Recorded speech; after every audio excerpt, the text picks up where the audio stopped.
Four Boys Garage back here. We're restoring the seat on this old ATV. We just finished patching it. Patch doesn't match as well as it used to because the seat's darker now, but you can see the 50/50 line here. It's important to use a water-based product like this, mainly because it actually protects and restores vinyls and rubbers rather than negatively impact them like some of the oil-based products. Things like your rubbers and plastics that you'll have around for a long time, you want to make sure to be using water-based like this. All right, so we have this part now that we have applied and we're cutting it dwell for a few minutes. This side has already been dry buffed, so a little bit more of the matte finish comes back, but it definitely is at the richer color. You can do this stuff in any various concentrations that you find works well for you. I think I'm right at 50/50. I like a little more matte on things, but just use an old towel. And you can actually wash your towels with this because it's water-based. You can rinse them in a bucket of water, rinse them out with the hose, wring them out.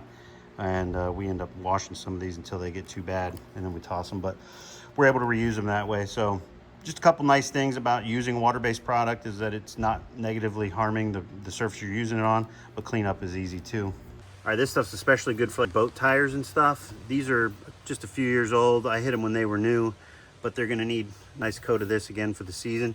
So I like to just kind of mist it on here. I go ahead and get some on the rim too. Doesn't hurt my feelings on this one.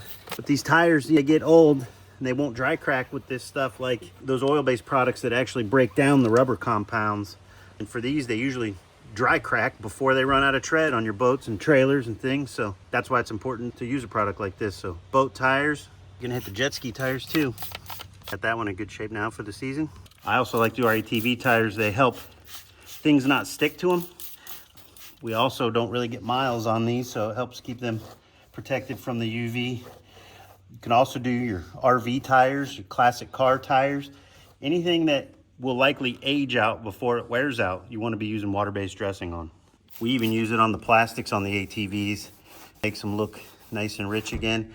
Also makes things not want to stick so easily to them. They wash real easy. All right, here's what I've been using for a lot of years now, the water-based from Meguiar's. They recommend 1-to-1, but you can add more water than that if you'd like, and you just won't get as good of a glossy result, but really depends. You can use it on your car dash. It's great for your dash on your vehicles. Doesn't chemically attack the plastics and rubbers like the oil-based ones do. So there you go. The link will be in the description below or in this right-hand corner up here.